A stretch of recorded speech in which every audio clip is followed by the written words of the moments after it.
Hello, मैं हूं आपका सुमित शर्मा और आपका वेलकम है सुमित शर्मा लेक्चर के इस यूट्यूब चैनल पर। तो इस चैनल पर आप नए हैं तो चैनल को सब्सक्राइब करें, बेल आइकन को प्रेस करें ताकि मैं कोई वीडियो अपलोड करूं आप तक सबसे पहले पहुंचती रहे। तो आज का वीडियो है हमारा संयोजन अपक्रियाओं पर। संयोजन अपक्रिया किसे कहते हैं, और पहली बात, संयोजन अपक्रिया को योगात्मक अपक्रिया और संकलन अपक्रिया भी बोला जाता है। तो संयोजन अपक्रिया हमारी क्या होती है? वे रासायनिक अपक्रियाएं जिनमें दो या दो से अधिक पदार्थ आपस में मिलकर किसी एक पदार्थ का निर्माण करते हैं, संयोजन अपक्रियाएं कहलाती हैं। अब मैं लिखता हूँ संयोजन अपक्रिया की डेफिनेशन। संयोजन अपक्रिया की डेफिनेशन, संयोजन अपक्रिया इसकी डेफिनेशन होती है वे रासायनिक अपक्रियाएं, वे रासायनिक अभिक्रियाएं, वे रासायनिक अपक्रियाएं जिनमें दो या दो से अधिक पदार्थ, दो या दो से अधिक पदार्थ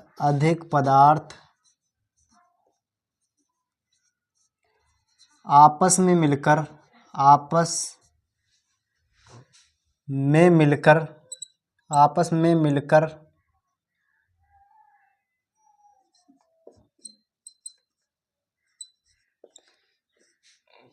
किसी एक पदार्थ का निर्माण करते हैं, किसी एक पदार्थ का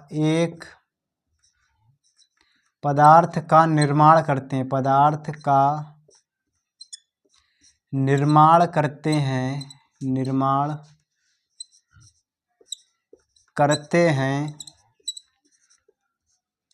संयोजन अपक्रिया कहलाती है। संयोजन अपक्रिया या फिर योगात्मक अपक्रिया भी बोला जाता है इसे, योगात्मक, या फिर इसे संकलन अपक्रिया भी बोला जाता है, संकलन अभिक्रिया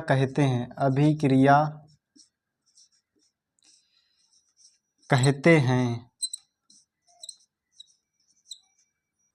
तो संयोजन अपक्रिया की हमारी डेफिनेशन होती है वे रासायनिक अपक्रियाएं जिनमें दो या दो से अधिक पदार्थ आपस में मिलकर किसी एक पदार्थ का निर्माण करते हैं, संयोजन अपक्रिया या फिर योगात्मक अपक्रिया या फिर हमारी संकलन अपक्रिया कहलाती है।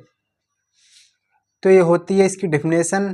तो ये अपक्रिया होती किस प्रकार है? संयोजन अपक्रिया, इसकी डेफिनेशन क्या है हमारी? वे रासायनिक अपक्रियाएं जिसमें दो या दो से अधिक पदार्थ आपस में मिलकर किसी एक पदार्थ का निर्माण करते हैं, संयोजन अपक्रिया, योगात्मक अपक्रिया या फिर संकलन अपक्रिया कहलाती है हमारी।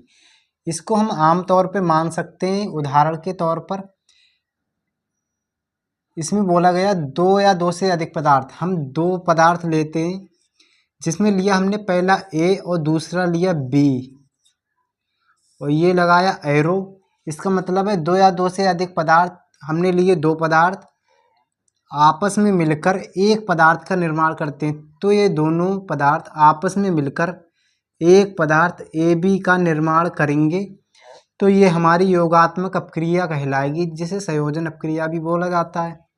ये होते हैं हमारे अभिकारक, इनको बोला जाता है अभिकारक।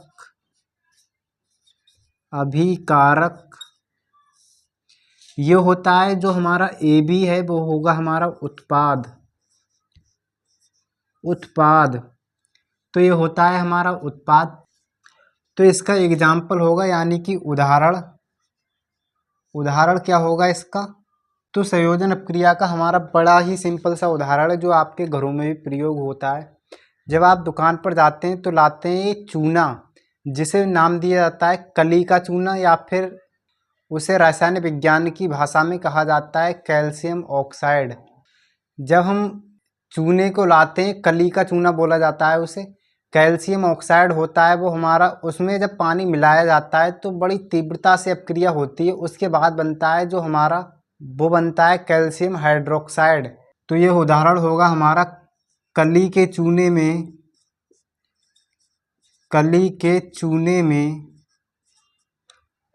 में पानी डालकर पानी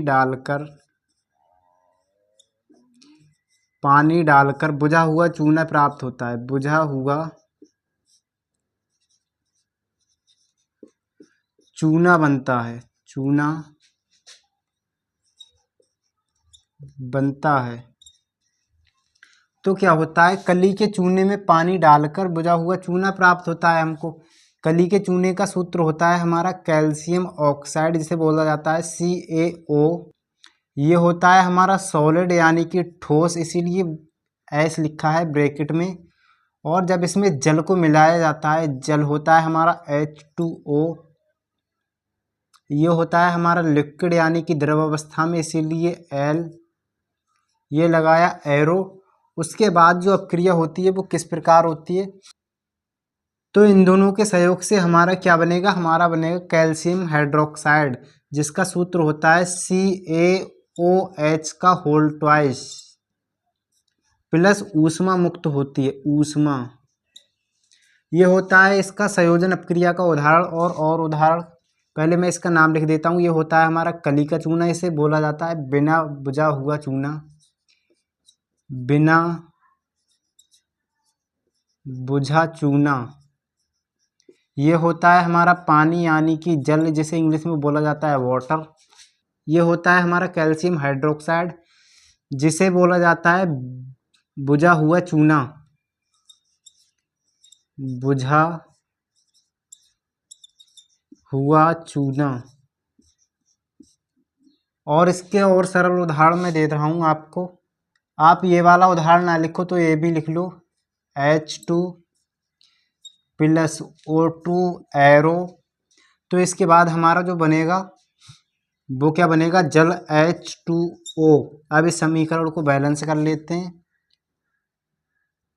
यहाँ पर O2 है तो यहाँ पर 2 O करने के लिए 2 से गुणा हो जाएगी, तो H हो जाएंगे हमारे 4, ये भी हो जाएंगे 4, तो ये अपक्रिया हो जाएगी हमारी संतुलित। ये होती है हमारी संयोजन अपक्रिया। तो मिलते हैं अगली वीडियो में, तब तक के लिए जय हिंद, जय भारत, वंदे मातरम।